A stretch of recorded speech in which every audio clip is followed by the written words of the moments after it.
ہم سب ایک بڑا سانحہ اور حادثہ اور ایک نئی ڈیولپمنٹ رونما ہوئی ہے ایران کے اندر.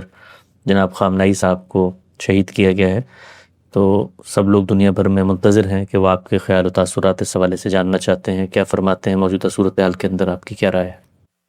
یہ ہم سب کے لیے انتہائی افسوسناک واقعہ ہے. اس طرح کے سانحات پوری تاریخ پر اثر انداز ہو جاتے ہیں. عام انسانی سطح پر بھی ہم میں سے ہر شخص اس طرح کی کوئی چیز دیکھتا تو متاثر ہوتا.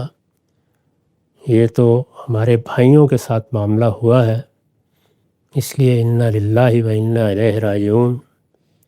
یہ اختلافات کو بیان کرنے کا موقع نہیں ہوتا.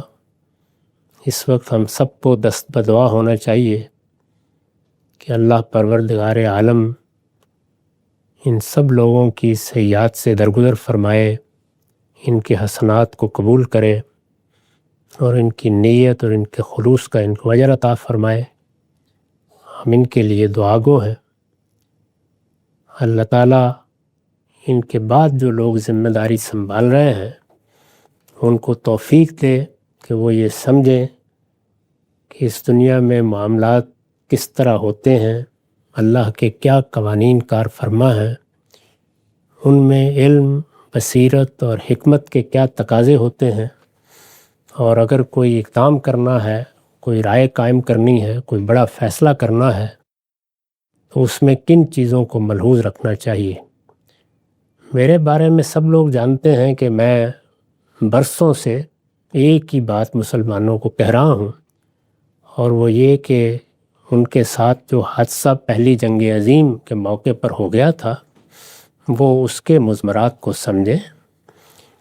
عالمی سطح پر اتنی بڑی شکست کے بعد ان کے سب معاملات فاتحین کے سپرد ہو گئے، اور یہ انہی کے فیصلے ہیں جن کے تحت اس وقت دنیا کا نظام چلایا جا رہا ہے.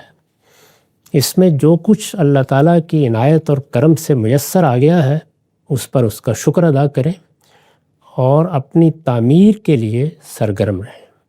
خاموشی کے ساتھ اپنی تعمیر، یہ تعمیر ہمیں ہر پہلو سے کرنی ہے.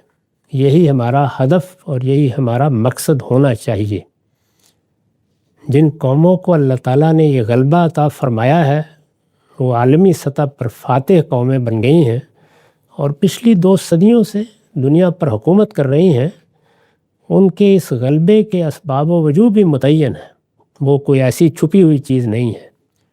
اور اگر مسلمان کم و بیش 1000 سال تک دنیا کی ایک بڑی طاقت رہنے کے بعد زوال آشنا ہوئے ہیں، اس طرح محکوم ہو کر رہ گئے ہیں، تو اس کے وجوہ و اسباب بھی متعین ہیں.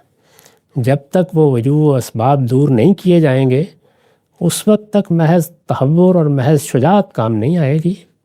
اس کے لیے علم اور بصیرت کے ساتھ حکمت عملی کے پہلوؤں کو ملحوظ رکھتے ہوئے منصوبہ بندی کرنی ہوگی، اور وہ ایک ہی نقطے پر مبنی ہے، وہ اپنی تعمیر ہے. مسلمانوں کے لیے میرا پیغام ہمیشہ سے یہی ہے، وہ اس طرح کے تمام معاملات میں جب بھی کوئی رائے قائم کرتے ہیں اس پر تحور، جذبہ شجاعت، اپنی تاریخ کا احساس اور اپنی برتری کا جذبہ غلبہ پا لیتا ہے.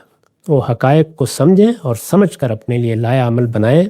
اللہ کے پیغمبروں نے جو ہمیں ہدایت دی ہے اس کا مطالعہ کر کے دیکھ لیجئے، اس میں یہی چیز بتائی گئی ہے.